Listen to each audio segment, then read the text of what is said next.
capture this. And Brenda has kindly shared about the Catalyst 2030 and a reminder to that any events or resources or things you've written or things you want us to know about, please share in the chat and we can capture it in the notes, or you can put it right in the notes. And without further ado, I'm super excited to have Louise sharing with us today about inspiring communities and all things that she feels would create a good platform for our discussion. And her and I were on a little bit early, and as always, inspiring is a great word to describe Louise, and many of you do know her, but for those who don't, you're in for quite a treat. So look forward to going on this journey with you, Louise, and over to you. Thank you. So my name is Louise Adongo. I am the Executive Director of Inspiring Communities and also the co-chair of the Solidarity Working Group. And we can share some information about that in the chat or later for those who need to know what that is. I am joining you from Mi'kma'ki. Specifically, I'm in Dartmouth, which is Bunamakwadi, which I think is how you pronounce it. I always apologize because I'm learning how to pronounce the Mi'kmaq term for Dartmouth, which is where I am. And I have been thinking about how to locate what I'm going to talk about, where I'm going to start. First of all, for those of you who saw the deck, I asked questions right up front. I've been watching how this tends to go, and we don't get through the PowerPoint, so it's also only 13 slides, and I kind of maximized that I'm not going to talk through every slide because I really will value the conversation that we have. Thanks, Victor, for that. So I'm going to share my screen, and if I can, and attempt to put my presentation on full screen. Let's see if that will work for me. And if it doesn't, then we'll just go. Yep. Okay. So yes, my name is Louise, and to help get an understanding or sense of what we're talking about. First of all, I lived in South Africa, so Alan, super excited to hear your accent and also connect after this. I went to school in Botswana and lived in and worked in Namibia for a while, and then spent a lot of time in Johannesburg and like Mafeking in the northern part of South Africa. I started in the role in Inspiring Communities April 2021. I am one of the many BIPOC hires that happened after the George Floyd phenomenon. I think that's important to reference in the context of the conversation that we're going to have and in the context of who I am as a person. So my background is I've worked in nonprofit, in government, and then dabbled in consulting for my career, and found myself in this role at Inspiring Communities after having been part of the social innovation sector for about 10 years. I actually first met, before I knew anything about any of the work that we all do, a friend of mine went to the social innovation school in Waterloo. And so I met Tim Draymond long before I knew anything about the sector existing. And we tried to put a social lab inside the provincial government. So we did some work, about 7 of us. We were public servants that were keen and eager, and we went on this whole journey. And I fell in love. These were my people. Systems changed, wicked problems. How do we do things not in silos? How do we challenge ourselves to ask deeper questions? So it's not a surprise, I guess, that I ended up in this role. And then I guess I would say, be careful what you wish for when you say that you want to work for a systems change organization, because the systems will change and the change will start with you. So just want to share a little bit about the winding journey. On this slide, what I wanted to show is what we've come to is an understanding of Inspiring Communities, which is the larger logo, really needs to be greater than the parts. And the parts right now are Turning the Tide, which is a geographic initiative in Digby, Between the Bridges, which is in Dartmouth North, but we're already in conversations about expanding that beyond where it is. And Jane, you would be happy to know that part of that includes looking at how we explore storefronts for everyone every day in our communities in HRM.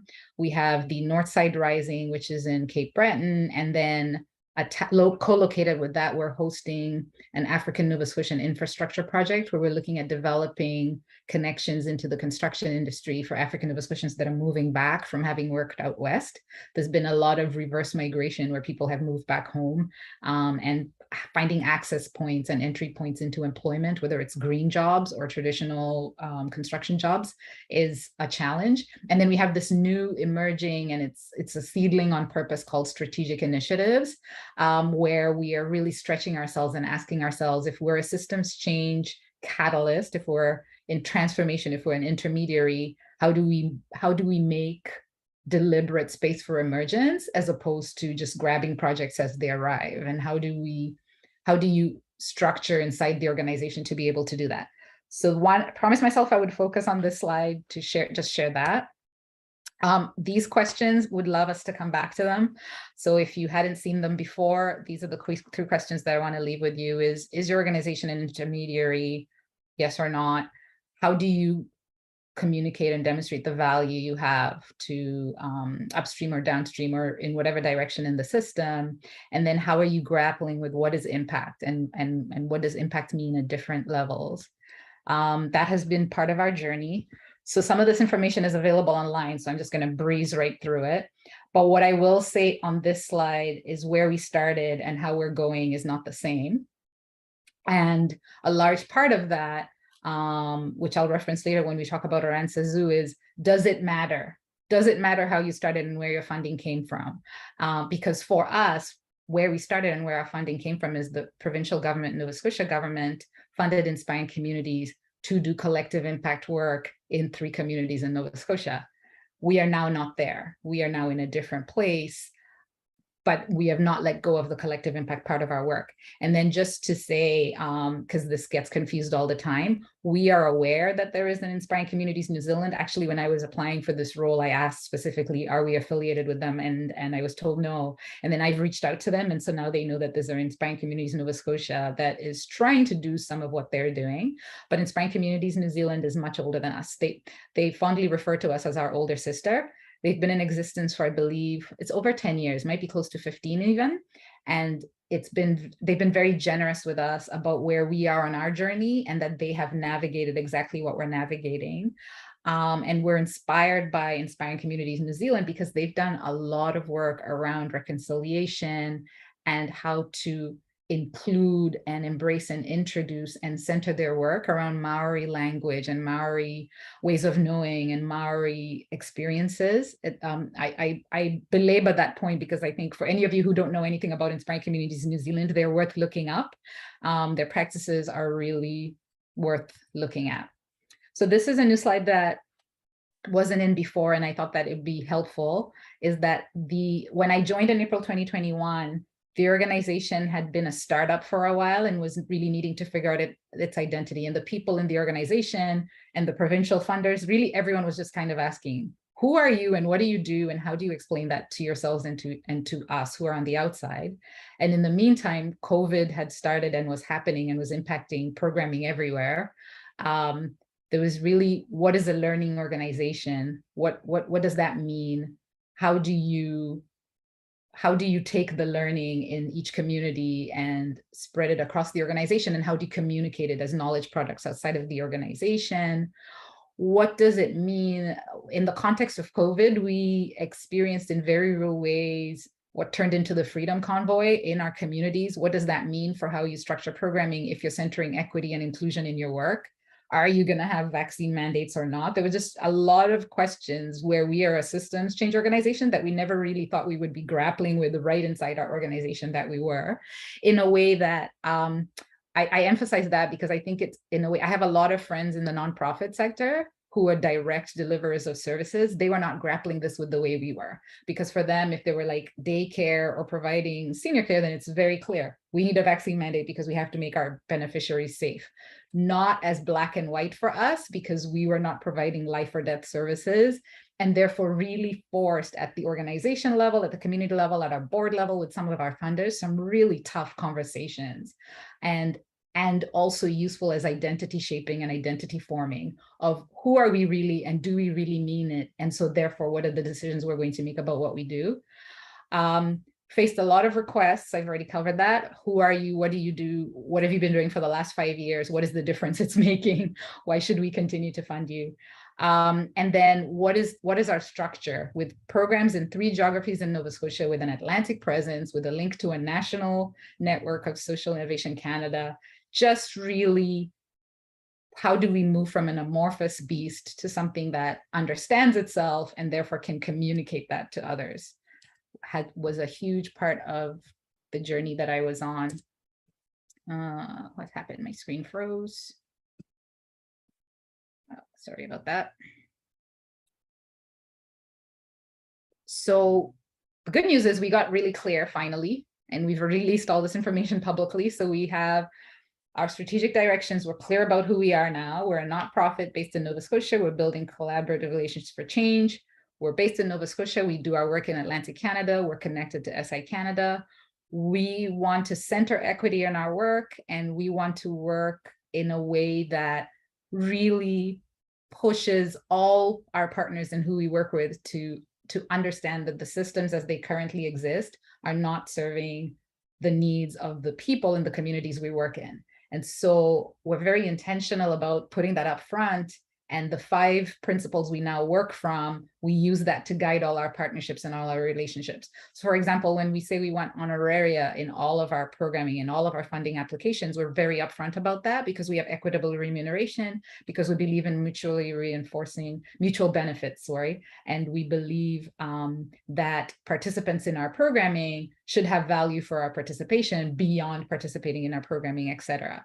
Having that through line and that narrative, Lori will remember, because I was talking to her when we were still in the muddy parts of this, is that it's really, that story was really important, and clarifying that story was very useful inside the organization as much as it was outside the organization. People were struggling with the transition from who we were to who we are now because that story wasn't very clearly being told. So I'm going to skip this and go to this slide. So I put this in here because when I started in this organization, I came in with this metaphor about, oh, we just have to decide that we're a butterfly, and we're sort of a butterfly in terms of transformation. Parts of our work is very clear, and the part that is connected to residents and community, but the system part and the part of whether we are a single organization or 4 separate entities is not so clear. And so I really felt that my leadership style and my leadership story was going to be about how to get us to think of ourselves as a fully formed butterfly so that we could fly and so that we could move from parts to a whole. But what actually happened through the process of transformation is the metaphor that became more useful and resonated with us as an organization, and that we worked from when we had our staff retreat, was that we were really focusing on orchards and nurturing even generations beyond the life cycle of a single entity of a butterfly. It was, how do you, I think we talked about 100-year orchards. How do you move from focusing on individuals, which I think is very much this caterpillar to butterfly, to whole communities? And it became a theme of ours in terms of how we see our work, which I'll go into next. And the other key focus of our areas that I just put in there as well, for those who hadn't seen this slide before, is, so we have our primary work that we do that is place-based, and then we have some theme-based work that we do. And then because we are part of networks, we are grappling with how we continue to maintain our networked work and distributed leadership through that, even though structurally we are in Nova Scotia, we're registered here. From a legal perspective, our legal entity is in Nova Scotia, but we understand and see the benefits of the way in which we're structured and the work that we can do in a distributed way. So that is something that we continue to think about. And then evaluation and developmental evaluation as a learning organization, sharing what we learn as we go is really important for us. But with centering equity in our work, we know that there is a gap of who is collecting what stories in what contexts. And so building up a network of Indigenous and Black emerging evaluators who can then do the measuring and be part of our DE communities of practice and gather for us that evidence of what is success and what is impact is really important to us from a systems change perspective, because that is part of what we want to change in that part of the system, is who is gathering what information for what purposes and determining what success is. So just to talk about what we're learning from and to, as we said, we've moved from capacity building of individuals, from just purely saying consensus decision-making without an equity lens to it, with determining that self-sufficiency is about how we fund and structure each of the geographical sites, and being a loose connection of entities to a single organization called Inspiring Communities, recognizing that self-sufficiency and agency in the communities is not about us as a backbone, but about the supports that we leave behind in terms of nurturing, putting an equity lens on consensus decision-making, because without the equity and the examination of power dynamics, even in consensus, we didn't understand that consensus wasn't consensus. And then this piece about base building, that it's not just about individual supports to individual residents in the communities, but really that we want to, how we will know we are successful is when we start to see residents in the communities we work in, whether they're place-based or theme-based, think as whole communities, think more collectively, because we've experienced a lot of fragmentation in the work that we've done. And a lot of the journey in trust building and social cohesion has been to get people to understand and see that there are more perspectives than the one that they hold on their own, even on a particular problem such as substance use. Brenda, I put this in here because I shared this with the manager level in my organization, and we had like an hour-and-a-half conversation just on this visual. So Brenda had presented a few weeks ago, I believe it was in August, and this, even before her presentation, she shared this with us, and this image resonated for me the most, because I would say in some ways this is the journey that Inspiring Communities has gone through. We spent a lot of our time on the collective impact on the blue, and we sort of see ourselves as transitioning between the blue and the yellow or the gold. But the conversation we had as an organization, which kind of mirrored the conversation we had in this group when you presented, Brenda, was it's really not about this continuum from the green to the orange to the blue to the gold. It's a transformation where you don't necessarily have the pieces below in order to get to the gold. It's literally a multicolored shape that has all those pieces going on in it at the same time. That was, if I did the TLDR version of that conversation, there was really a skepticism and saying in real time in our experiences, there wasn't this natural progression of first you had this, then you had this, then you had this. You kind of had this messiness of all of those things were going on at the same time, and a systems convener needed to pull out the magic from all of that happening at the same time, and what do we do with that? So that's some of what we're learning, and that is some of what we are hoping to step into, and how we see ourselves as an intermediary that is going to be doing some catalysis where we help to iterate, we help to shape and iterate something, and then we find out where it should live that is not with us. To give a very specific example, in Digby, we are hosting a youth outreach worker. We do not really do that youth outreach work, but it was hosted with our organization because there wasn't an entity in Digby that could take it on. So we are, with that role, working with all the youth serving organizations to say, what would it look like for this role to live either in a coalition of you or in another organization that is better suited for this work. So we are choosing how we say yes and no to opportunities, and recognizing that when we say yes, it's not a yes forever. It's yes until we have built enough of the community base to transition this out. So questions we still hold. So I think it was Michelle that shared this research piece that's being done by, I think the person's name there is also Michelle, if I'm not mistaken, from a lab in the Basque region in Europe. And it was, for me, very fascinating, because I started in April 2021. I went through up until the end of summer 2021, kind of inside the organization saying, hey, we need to do things differently. Let's gather the data to find out what different could look like. I went from July 2021 to April 2022, experiencing the heat of how wrong I was and how everything was just fine. And then Michelle shared this, and I found in the Basque region, a whole fresh set of people grappling with the exact same limitations in our structure that I was finding. And I really had wished that I had seen this or that it had been written before, because then I would have just shared it inside my organization, because we all know, but that's not how change happens. So I don't think it would have worked. But needless to say, it was just really refreshing and validating and valuable to hear every talking point that I had heard inside the organization being reflected by this lab. And has me, the reason it's a question I still hold is I'm like, so what do we do with that?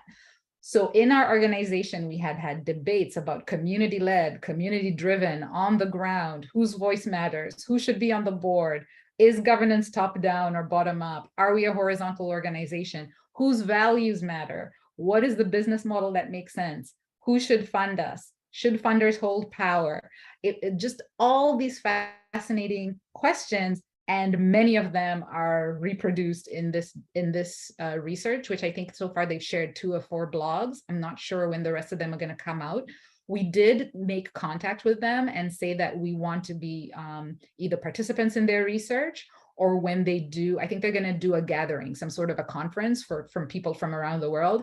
And they said they had a smaller group that was just the people that they researched, but they had so much interest. There's so many people like me who reached out to them that they're actually planning for a virtual gathering for everybody else from around the world who just kind of like said, oh my gosh, thank you for doing this. And so the other question, I guess, that we're holding separate from that is, what does evaluation look like in our context? So we have used developmental evaluation, and it was primarily done with embedded evaluators in each of our geographies. And as we acquired projects that were not geography based, then we identified a developmental evaluation process for those. But I will speak for myself. I won't speak for my team members. I am not convinced that we are where we should be in terms of our evaluation, because our context is really complex, and the developmental evaluation tools that we're using, while they make sense for parts of our context, might not make sense for other parts of our context. And the data that we have gathered so far is still very fragmented. We've not come to, because that data was based on seeing us as 4 entities. We are currently in the process of looking what does it look like to design an evaluation framework that captures all of the complexity of what Inspiring Communities does to communicate what we are learning, and therefore implementing in real time and iterating about at a systems level.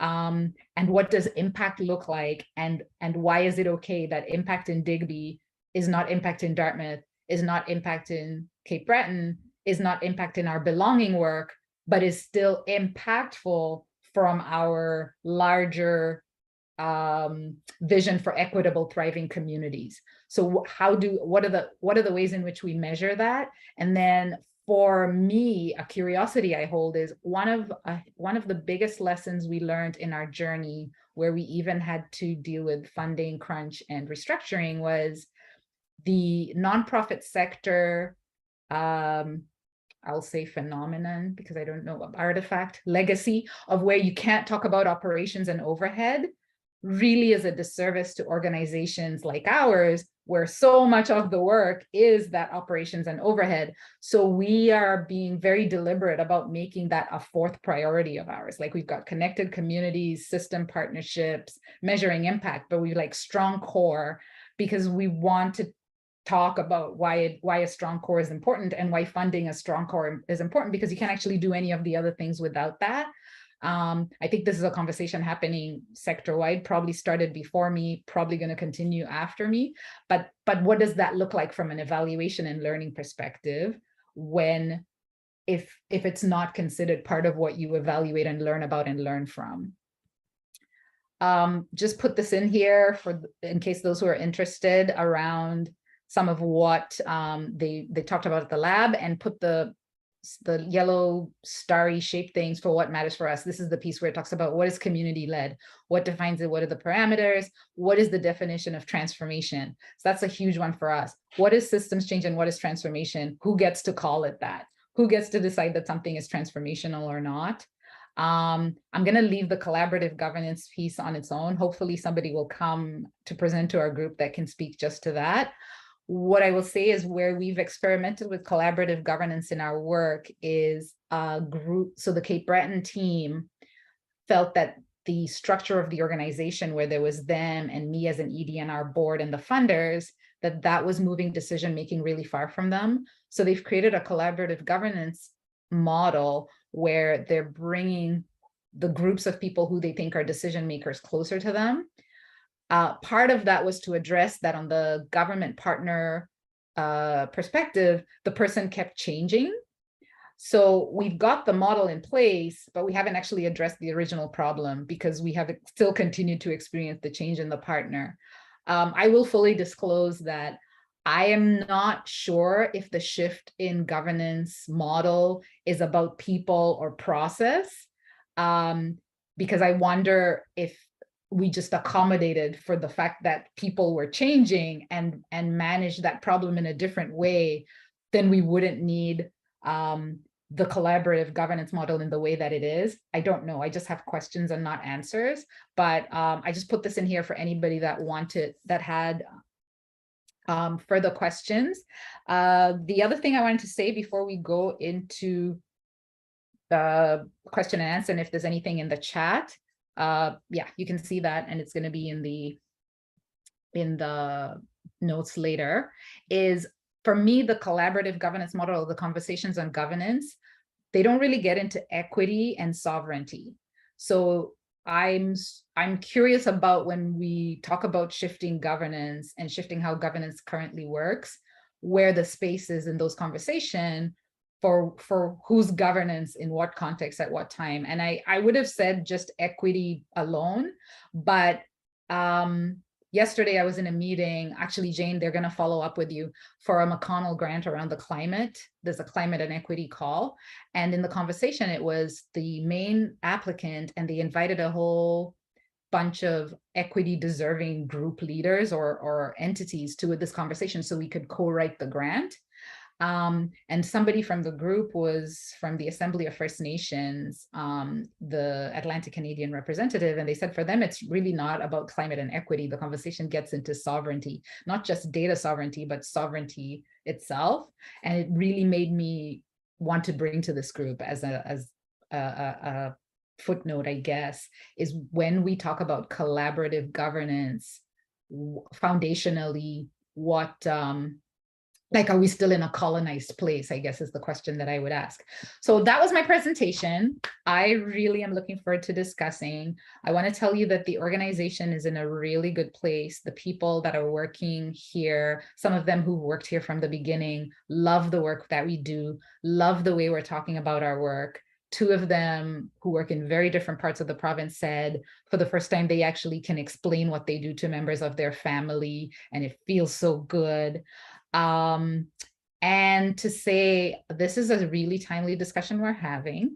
We are not sure what the recession is going to mean for us and our work and for intermediaries.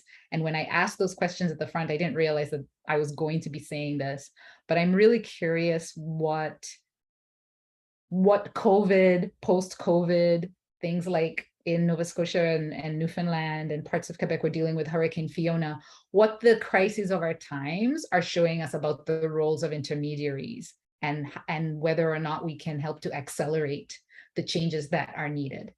So I'm going to read the chat and open it up to anybody who wants to comment before I start addressing your questions. Beautiful. Thank you, Louise. Thank you very much for, sharing a bit of the background, but as well some provocative questions and ideas. I don't know if there were questions in the group or more just, kind of interacting with what you shared, but take a peek and we'll start off with Brenda and then we can come back to the chat if that works for you. Well, Louise, I just want to congratulate you and thank you because it's so exciting to find that there's other people on this same very complicated journey. So I'm just happy to connect with you. And I just want to share something around evaluation that we learned the hard way. And I think we had the same struggles that you did in terms of, how do you prove that you're making a difference when you are a catalyst for transformative change? how do you measure that? And what we learned is that in our case, what it came down to was that we were building capacity for individual leaders, as well as building capacity for organizations. So we're measuring a lot the individual, because we can't take credit for what, we're supporting and serving others. We can't take credit for what they are doing. That's why the evaluation was so challenging for us. But what we could take credit for is building their leadership capacity and the organizational capacity. So we have two tools that we've developed that I'd be happy to share. And I think the individual leadership one was really powerful with our funders, because we used it on a pre and post basis. We had people evaluate their own capacity as leaders before we started, and then a couple of times further down the road. So we had quantitative data that we could share with funders. And then of course we collected qualitative data in the form of stories. So I don't know if that will help, but if I can, even if you just want to use those tools as a jumping off point, let me know. Louise, do you want to respond to that, or more take that as a yeah, thank you. Yeah, we will look at all the tools that you have. I can tell you that we have no shortage of storytelling and qualitative data. The challenge is that I find is what level of storytelling for what level of impact, and how do you integrate it all? We're just about to release, we compiled a summary of all the data that we've ever collected, all the evaluation tool pieces from every single part of our organization, and we're going to do an analysis of it. It's currently 40 pages, so hopefully by the time we release it, it's not 40 pages. And it kind of sets us up for when we release our new theory of change. And we're also participating in InnoWeave's strategic clarity and impact cohort right now, where we're going to do tests and validate or adjust what we've developed. But I don't know. When I was speaking to our coach from InnoWeave, they were like, you're in new territory. Even we are going to be learning together some of what you're saying, because some of what you're saying truly, it's the level of complexity that we are welcoming ourselves to step into is going to require even new ways to configure old tools, which, sounds like magic to my ears, because that's I think the stories are really powerful. And I still think funders like this. They like qualitative data. So, if we were able to say, everyone that we worked with, we were in one case we were working with Indigenous youth, and we were able to prove that each one of them, we had moved the needle on every competency for each participant in our initiative. And so funders were really happy with that. But I think, I think Brenda, powerful stories were better. So I think, Brenda, some of the struggle for that is, and I'm going to try to say this as respectfully as I can, some of our organization, they don't actually care about the competency that was moved. For some of them, their measure of success was the confidence that the person built by participating in that program, which may have not been the reason the program existed, but emerged from the participation in the program as much more meaningful and powerful because it gave them access and agency in other parts of their lives. So that's part of the complexity, is it's not a linear thing where you said you were going to do this thing and you're able to do it. It's pretty non-linear because there's people who participated, dropped out, and came back. Like, I'm thinking of our Not Psych Changemakers program as an example. For some people, it's a 12-week program. At the end of it, you get a grant to go and do your idea. People drop out at every stage of that, but every single one of them considers themselves a change maker, because for them, the first change was even being able to fill out the application to apply to come to the cohort. The level of belief in themselves to even do that just created so much agency for them in other parts of their lives that we may not measure. And so that's part of what, that's part of the difficulty. And I guess the hope I would say is we're attracting different funders who understand that, because the funders who need the bums in seats, this might not be for them. This might be a different process than what they want. I hope we get to a point where this funders that all the funders understand that if you're in a place of systems transformation where you're talking about inclusion for groups that have been traditionally not included, then your metrics have to change. So as an example from not being something that is not about inspiring communities, I worked in government and we gave funding for people to go to retrain in school. At that time, we just paid tuition. We didn't pay for the steel-toed boots. That is completely not understanding the context of the person, because for some people, if you're not paying for the steel-toed boots or if you're not paying for childcare, then they cannot go to school. So that's, I guess, some of where we're struggling is if you linearly want to say, how many people did you say were going to graduate from this course, when the barriers to even participating in the course, you wouldn't have known to apply for funding for. Telling that broader story is some of what we are looking at. And the good news is there are funders out there who that's what they want to hear, is they want to hear that broader story in addition to the course that they participated in. Great, what a dialogue. Other reflections, questions?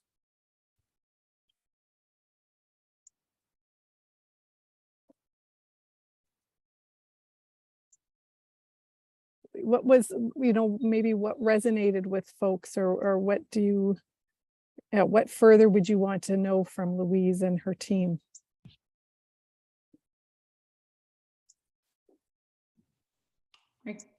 Tamara. Yeah, I was just sort of riffing off what you were just saying, Louise, and I like the idea of confidence, and I think in a couple of different programs that I've been involved in, we've tried to measure like confidence, and I think that for me, it's what's been interesting is to measure the confidence in yourself, and then confidence also like in your network, in your supporters. Like if I were to make a request of my network, would someone be able to support me in that? And so we've built that in a couple of different ways, which if it was helpful at all, I would be happy to have a separate call with you. But I also ran a fellowship network, and that in that case, we were sort of intermediaries, but intermediaries in terms of like building relationships between people. And so we measured strength of relationships, and we actually mapped it in terms of like a pre and post of strength of relationships, and what would be your confidence that if you asked a person, and we measured it in sort of the size of the ask. If I asked something of you that might take 30 seconds, would I have confidence that you would be able to do it? And then we sort of, made a graduated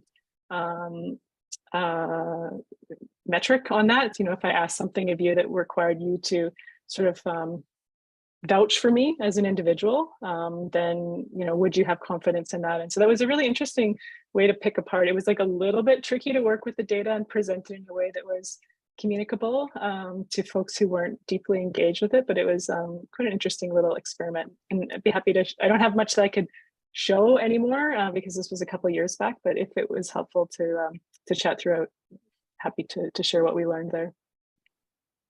Cool.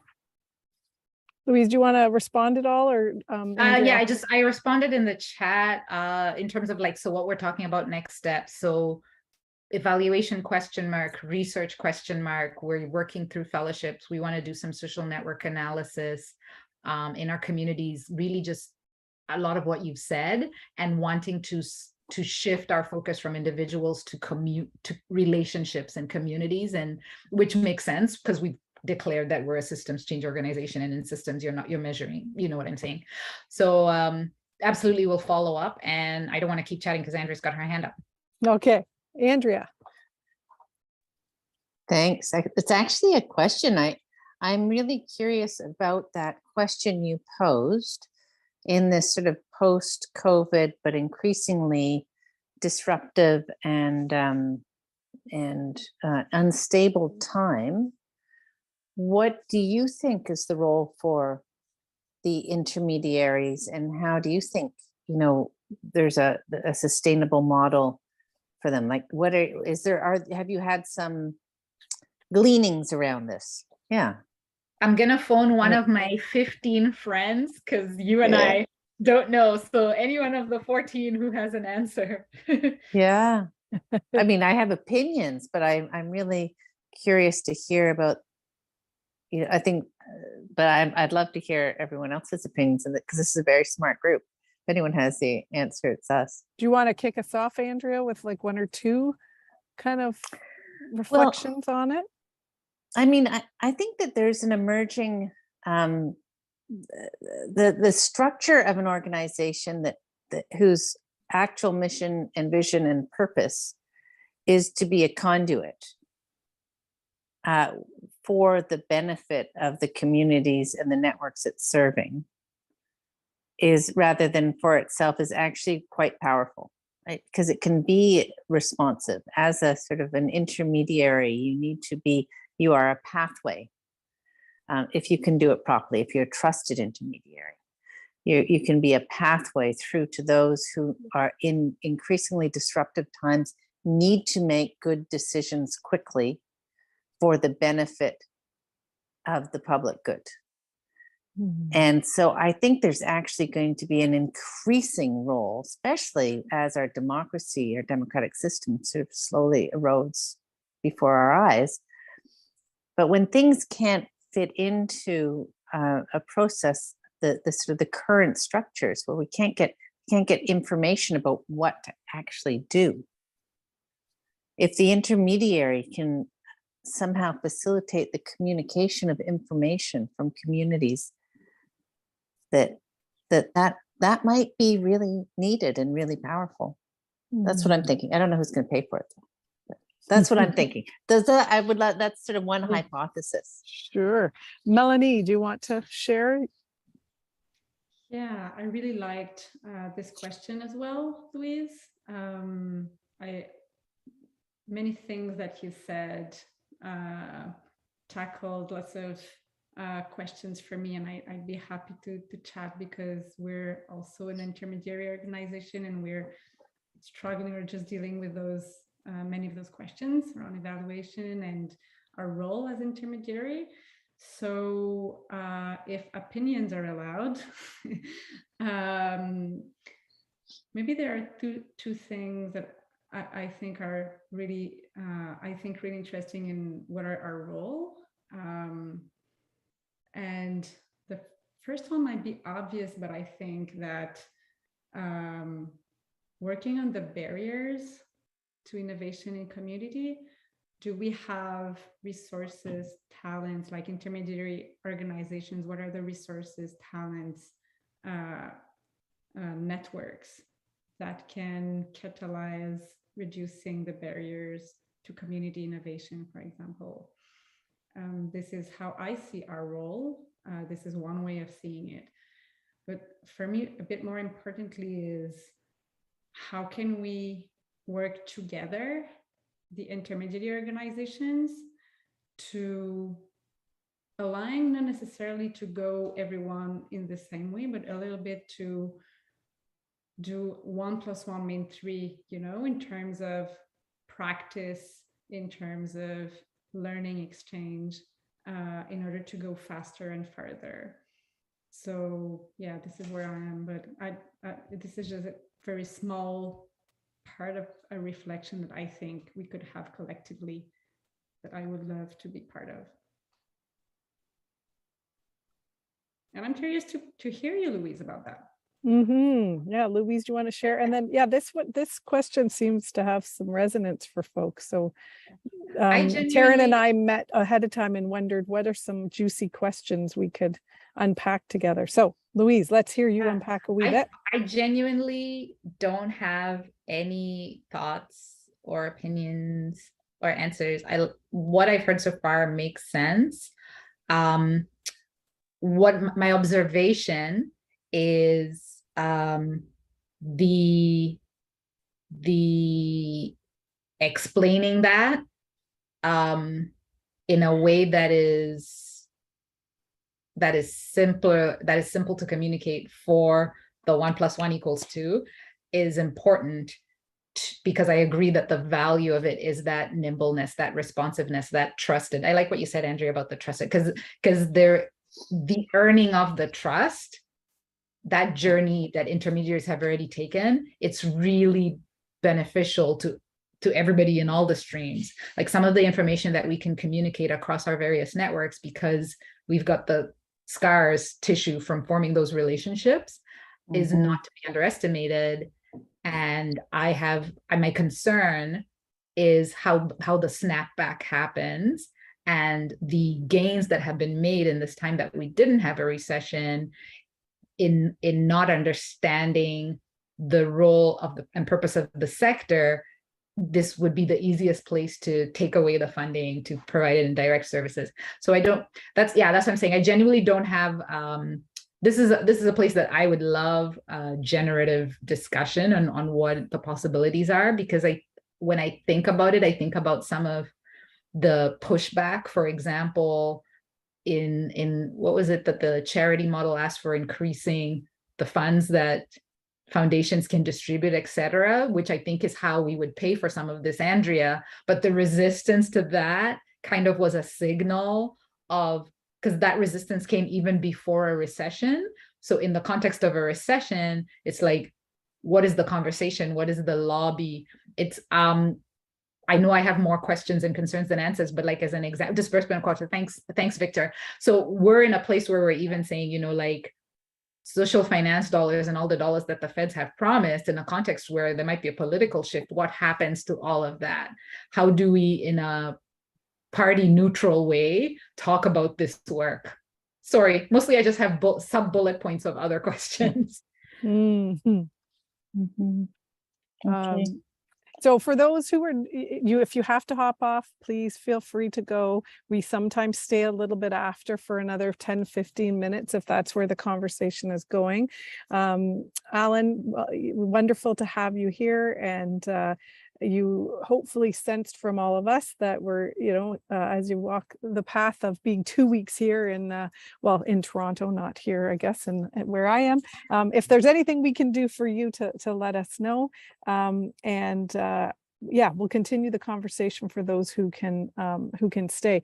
Maybe if somebody can capture, I see Taryn, you might have already got this, but if what we were suggesting, Taryn and I, that because we have people lined up right from now till December, that if there's like side conversations that somebody wants to spark and put out to people, to invite people to have a further dialogue to go a little bit deeper. And I'm happy to help coordinate that if it's helpful, or you can just put, a time out that you're free if you're bringing the question forward, and we can have a, go deeper sometimes on a topic. Alan, did you have your hand up? Yeah, for some reason I can't find my hand. I mean, these hands I can find. Okay, that's perfect. We can work with that. Louise has spoken my mind. Thank you. Yes, I mean, I could have done with your help a month ago when someone could have told me how expensive housing in Toronto is, but that's all sorted now.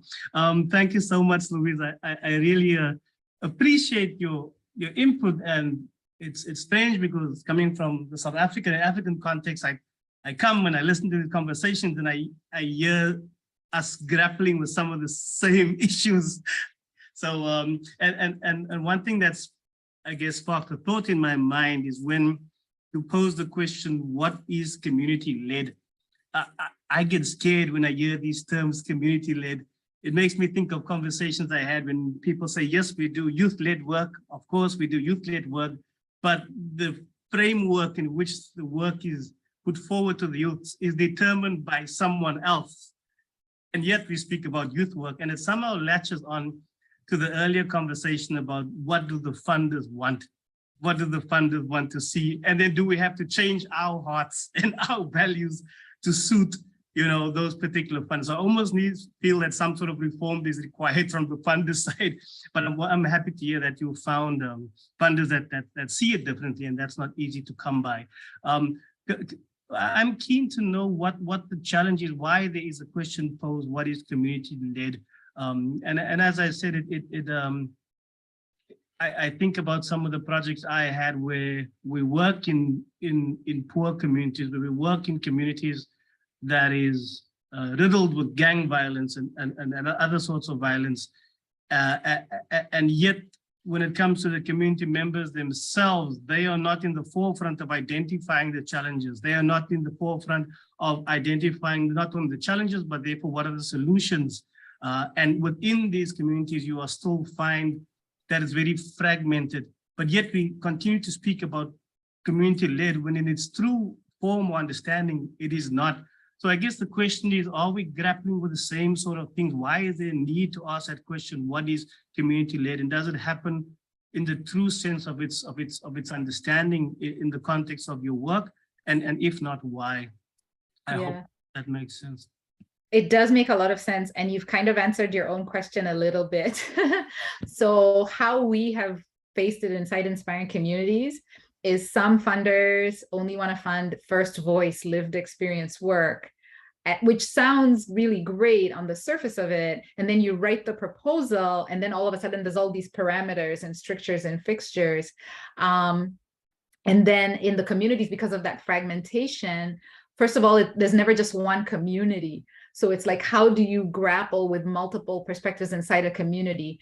In Northside Rising, which is one of our initiatives in Cape Breton specifically, Alan, I feel like this would resonate with what you just said.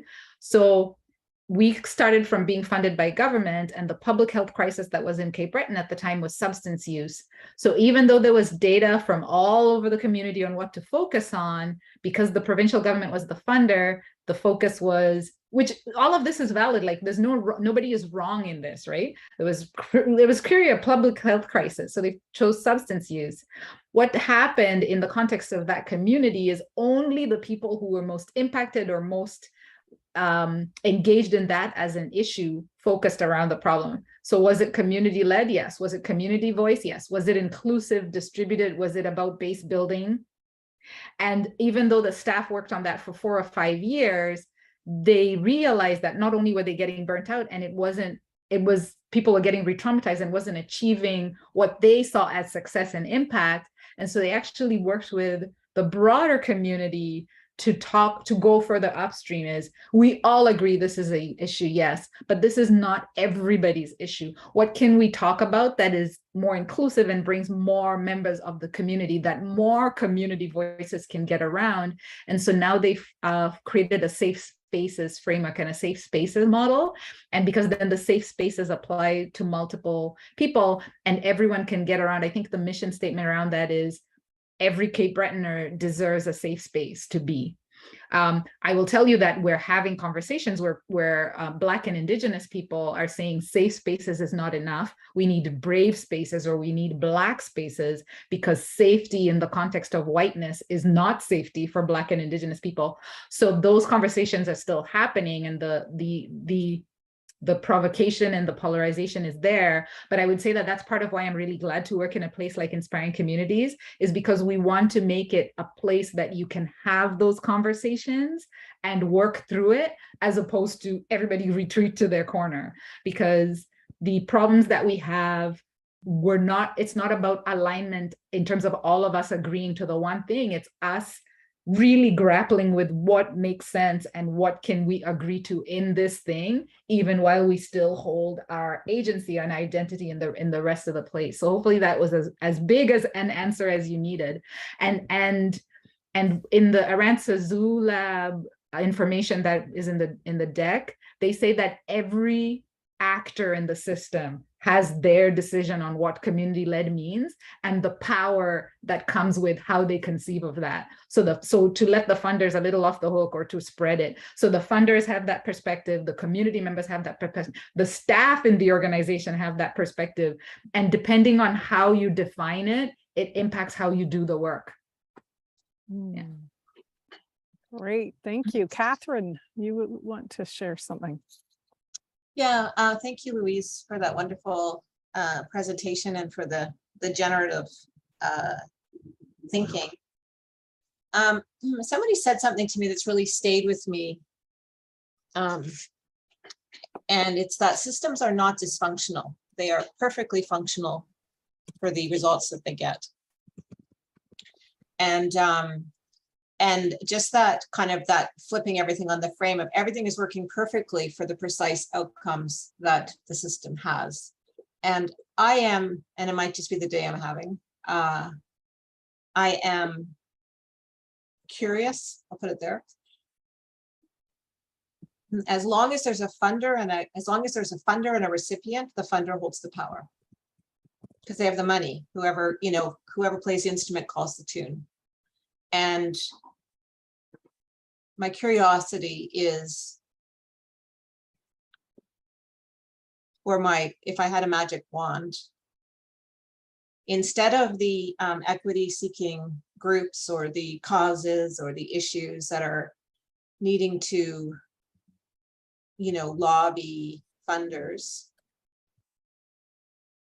because there are as many private foundations in Canada as there are social service agencies, by the way.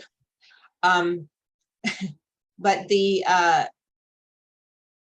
it's this dance that keeps the money feeling good about itself, and it works perfectly.